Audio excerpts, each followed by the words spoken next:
Everybody, today we'll talk about how to fix or how to solve the problem of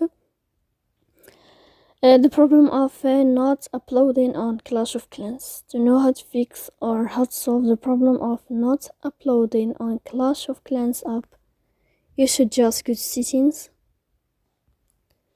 After that, you can click on apps, default apps, app settings. Then this list you will enter to the window of Clash of Clans. Here in this list of app info, you can click on first stop and you can click OK. Here we'll enter to the window of storage.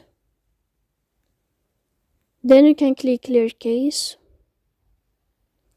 Then you can click clear, don't click clear data because that can cause you errors in your app.